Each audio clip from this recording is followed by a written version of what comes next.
Hi guys, मैं आज अपनी वीडियो चंद्रमा के सामने स्टार्ट कर रहा हूँ और चंद्रमा के सामने इसलिए स्टार्ट कर रहा हूँ कि आज पूर्णिमा है और पूर्णिमा के दिन सुनते हैं कि चांद जो है गोल दिखाई देता है, जो हकीकत में सत्य है। ये स्वाटा है। स्वाटा के बारे में कई भ्रांतियां हैं कि ये राक्षस हैं और लड़कियां राक्षस की पूजा करती हैं, पर ये सत्य नहीं है, ये भ्रांतियां हैं। इनके बारे में बहुत अच्छा इतिहास है, मैं इतिहास आपको बताऊंगा। लेकिन इतिहास सुनाने से पहले मैं एक बात बताना चाहता हूँ कि आज आप लोगों ने मेरे 100 सब्सक्राइब पूरे कर दिए हैं। मेरी तरफ से पूरी यूट्यूब टीम को और मेरे सब्सक्राइबर और व्यूवर्स को मेरी तरफ से बहुत बहुत धन्यवाद। और मैं आशा करता हूं कि आप मेरी ऐसे ही सपोर्ट करते रहेंगे और आगे सब्सक्राइबर और वॉचिंग टाइम मेरा बढ़ाते रहेंगे। बहुत बहुत आपको धन्यवाद। चलिए मैं इनके इतिहास के बारे में आपको कुछ बताता हूँ।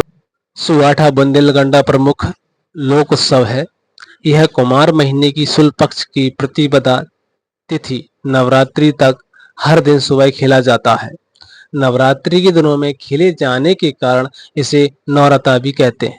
महाभारत काल की घटना के मुताबिक भीमसेन के पुत्र घटोत्कच का बेटा बर्बरिक बहुत बलशाली और देवी का भक्त था। उसकी मां का कहना था कि बेटा, तू हमेशा जो लोग युद्ध में कमजोर हों उनके साथ युद्ध लड़ेगा। महाभारत में कौरवों की सेना कमजोर पड़ती नजर आई तो उसने कौरवों के साथ देने का मन बना लिया।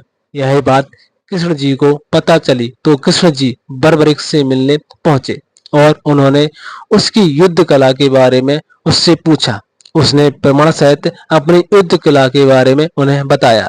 वहां एक पीपल का पेड़ खड़ा था।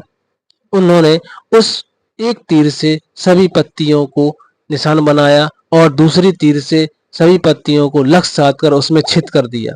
तभी कृष्ण जी ने एक पत्ती अपने पैर के नीचे छुपाई थी। जब कृष्ण जी ने अपना पैर उठाया और उस पत्ती को देखा कि उसमें भी छेद है, तो वह देखकर वह आश्चर्यचकित हो गए और उसे शाबाशी दी और बोले, आप पांडवों की तरफ से युद्ध लड़ें।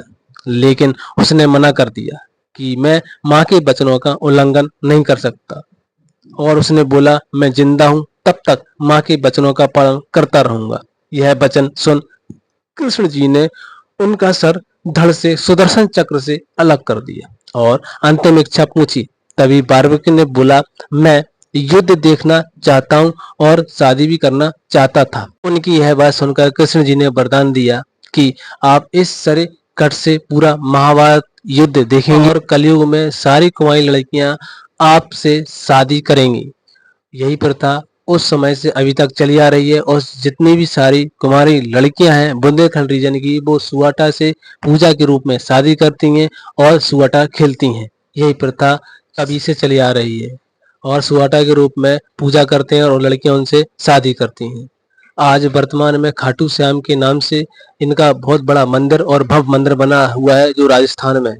अगर मेरे द्वारा ये जानकारी आपको अच्छी लगी है तो प्लीज मेरे चैनल को सब्सक्राइब करें और लाइक करें और कमेंट में जरूर बताएं। धन्यवाद।